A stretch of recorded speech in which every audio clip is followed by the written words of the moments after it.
Cette semaine, on est dans la belle région de Québec. On en a profité avec le beau temps qu'il y avait en ce début de semaine. Puis on a aussi encore beaucoup de neige dans la région. Donc on a mis à l'essai le Chevrolet Blazer LT 2022 avec l'ensemble distinction ou l'ensemble Redline si vous préférez. Donc qu'est-ce que ça apporte de plus sur ce véhicule-là, l'édition? C'est surtout de l'esthétique. On n'a pas rien qui va changer au niveau mécanique, mais au niveau de l'esthétique, on voit ici les lignes rouges sur les roues. On a les lignes rouges sur les rétroviseurs. Les logos et emblèmes sur le véhicule sont noirs et rouges. Si on s'apporte aussi à l'avant, l'autre différence qu'il va y avoir, c'est au niveau de la calandre. Donc le LT traditionnel, on a seulement du chrome à l'avant. Celui-là, on a à l'image du ARS, une grille noire avec les logos noirs sur le véhicule. Roues en passant qui sont de 20 pouces sur notre véhicule à l'essai aussi, qui fait partie de l'ensemble. Au niveau du restant des commodités, comme c'est un LT, c'est le véhicule qu'on va avoir comme entrée de gamme dans le Blazer. Celui qu'on a à l'essai est équipé du moteur V6. On va voir un petit peu plus loin dans la vidéo les différents. On a seulement que deux choix de moteur. On va les voir en détail un petit peu plus loin au côté technique. Puis pour le reste, notre véhicule à l'essai a un prix de détail aux alentours de 46 600 $. Donc avec tous les équipements et options. Donc aussi, on va énumérer un petit peu plus loin dans la vidéo. Donc je vous souhaite bon visionnement du reste de notre véhicule à l'essai. Côté présentation intérieure, je dois d'abord dire de mon côté personnel que j'adore la présentation intérieure. Ça fait pas super VUS, ça fait même un peu véhicule de ce côté-là, parce qu'il faut dire qu'on s'est inspiré un peu de ce qu'on retrouve du côté de la Camaro pour l'intérieur. Donc si on regarde surtout au niveau ici de comment c'est présenté dans le véhicule, on a juste à regarder les bouches de ventilation, qu'on peut aussi contrôler la chaleur et le froid en tournant la grosse molette ici autour. Donc c'est différent de ce qu'on voit d'habitude dans les véhicules. Pour le reste, tout est ici bien intégré. Il y a peut-être par contre les prises USB qu'on aurait peut-être voulu un peu plus cacher ici. Quand on a le fil qui pendouille autour du sélecteur de vitesse, c'est un peu dérangeant, mais sinon, à part de ça, c'est pas quelque chose de majeur. Au niveau de l'écran, comme je disais, là, on est dans un LT, donc c'est pas le modèle le plus haut de gamme. Par contre, on a quand même une bonne dimension d'écran, côté aux alentours de 8 pouces. Qualité d'écran HD aussi, donc très belle qualité d'écran, on voit très bien dedans. Apple CarPlay, Android Auto, avec fil ou sans fil aussi disponible. Ou sinon, des autres différences, on a une bonne position de conduite assise. Belle qualité de finition aussi dans le véhicule. On a du noir, ça fait sport un peu. C'est ce qu'on veut aller rechercher avec le Blazer côté VUS Sport. Sinon, au niveau des autres petites différences, on a notre bouton de démarrage ici en haut. Un volant qui se prend bien en main. Pas en cuir, par contre, dans notre modèle d'essai, pas la fonction chauffante. Par contre, on a quand même les sièges en tissu chauffant. Un beau tissu en même temps qui est confortable aussi quand on est assis dans le véhicule. Pour le reste, on a quand même beaucoup de rangement. On a le coffre à gants ici qui s'ouvre comme ça d'une bonne dimension aussi en même temps. Puis, si on termine au niveau du sélecteur 4 roues motrices, donc on a un VUS, on disait tantôt, il y a de la neige, il peut y avoir de la glace encore à ce temps-ci. Donc on peut rouler en 2 roues motrices ou même en 4 roues motrices, mode sport, remorquage, tout dépendant du terrain ou de la conduite qu'on va aller rechercher avec le véhicule.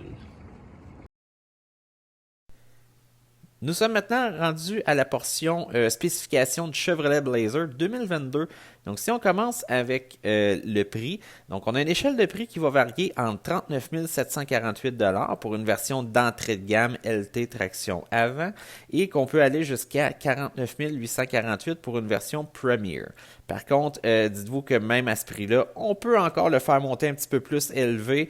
Donc, c'est vraiment selon les options qu'on va choisir et même les options de peinture. Donc, il y a certaines couleurs qui vont demander un extra pour pouvoir l'obtenir. Puis, selon les options que vous allez choisir sur le véhicule, ça peut faire aussi grimper le prix quand même assez rapidement. À titre d'exemple, notre véhicule à l'essai Chevrolet Blazer traction intégrale, c'était un LT avec l'ensemble Redline, donc on note quand même qu'il y a quelques options sur le véhicule. On avait un prix de détail de 46 653 $. Au niveau des versions disponibles, le Blazer est disponible en 4 versions. Donc, on a l'entrée de gamme qui est dans le LT. Ensuite de ça, on a le Grande Expédition. Après ça, on peut avoir aussi le modèle RS qui va être le modèle avec un look un peu plus sport, étant quand même assez très bien équipé de ce côté-là aussi.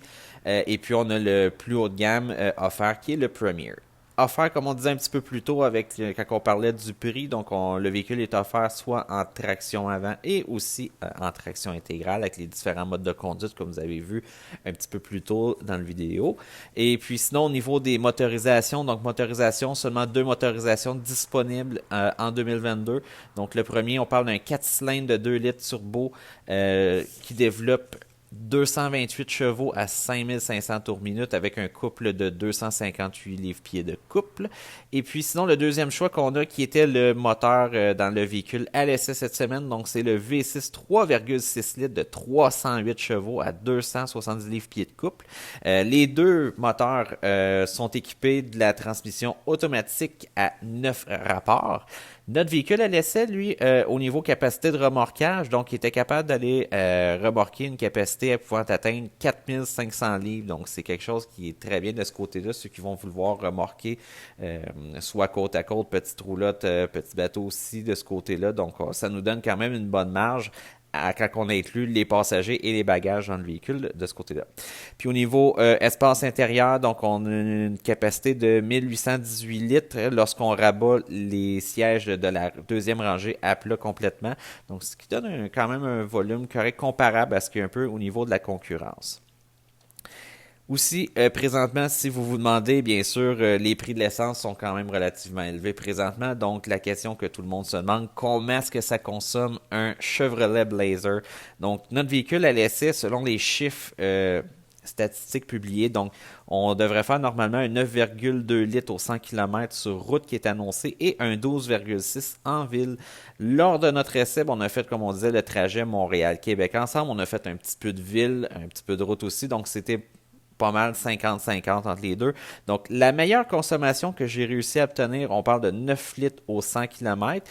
Puis sinon, la moyenne, vraiment, lors de l'essai, on était plus aux alentours de 9,5 litres au 100 km dans des conditions normales. Aussi avec une vitesse normale sur la route en même temps. On parle d'environ une vitesse d'autoroute de 110 km/h, puis des vitesses normales en ville. Maintenant, on est présentement rendu à la portion comportement routier. Donc, si on fait un résumé rapide de la semaine que j'ai passée derrière le volant du Chevrolet Blazer, donc comme je disais un petit peu plus tôt, j'ai pu profiter de l'occasion pour essayer le véhicule autant sur l'autoroute qu'en ville. Donc, ce que j'en retiens majoritairement, c'est que c'est un moteur qui a une très bonne puissance de ce côté-là, donc c'est pas quelque chose que vous allez manquer avec le véhicule. La transmission automatique à 9 rapports aussi fait un très bon travail de ce côté-là. Moi, lors de mon essai, je n'ai pas senti qu'elle donnait de coup, rien de tout ça. Les changements de vitesse se faisaient en douceur. La puissance très bien exploitée aussi de ce côté-là, donc on n'en manque pas. Aussi, si on pense à la capacité de remorquage de 4500 livres, donc ça me donne l'impression que vous ne manquerez pas de puissance avec votre véhicule de ce côté-là. Ou sinon, au niveau, vraiment, comme on dit, de tenue de route sur la route, donc on sent que le véhicule a quand même une bonne dimension, donc au niveau dans les virages, tout ça, c'est un véhicule qu'on sent qui colle à la route, qui tient bien de ce côté-là. Même avec les pneus d'hiver qu'on avait à l'essai, j'ai eu aucune impression que le véhicule était plus ou moins stable sur la route. Donc de ce côté-là, ça va très bien aussi. Rien à redire de ce côté-là.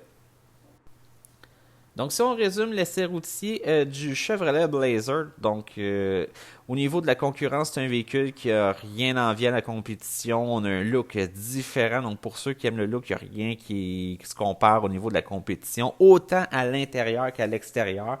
On a un bon choix de motorisation de ce côté-là aussi. Donc, on a le choix entre traction avant, traction intégrale, un 4 cylindres turbo ou même encore un V6 qui se fait de plus en plus rare. Et puis, j'apprécie grandement le fait que GM ait décidé de conserver ce moteur-là dans le véhicule parce que selon moi, c'est un moteur qui a encore sa place sur le marché. Puis, quand on regarde les codes de consommation, ben, ça n'a rien à envier à la compétition qui ont des fois des 4 cylindres un peu plus gros avec plus de turbo dedans. Donc, c'est un moteur qui fait très bien le travail de ce côté-là, qui est très adapté au véhicule. Sinon, au niveau du reste, bon, on a assez d'espace, c'est assez convivial, des bonnes capacités sur le véhicule aussi. Donc, c'est un véhicule que l'on recommande. Et puis, juste en terminant, faire une petite parenthèse. Donc, on sait que le Blazer, on pourrait déplorer le fait qu'il n'y ait présentement pas de version hybride ou hybride branchable. Par contre, la bonne nouvelle, c'est que GM nous ont déjà annoncé qu'ils allaient avoir une version électrique d'ici à peu près 2023-2024. On va avoir droit à une version 100% électrique, donc le Blazer SS électrique. Donc, il sera très intéressant de voir si le véhicule, qu'est-ce qu'il va avoir de différent dessus. On sait que ça va être sur la plateforme Ultium de ce côté-là. Donc, on s'attend à avoir une technologie moderne avec souvent des bonnes autonomies, des bonnes performances. Mais est-ce qu'on va avoir quelque chose de différent au niveau carrosserie, au niveau de l'emplacement du véhicule, l'espace qu'on va avoir dedans? Donc, c'est ce qui va être intéressant de découvrir dans les mois à venir.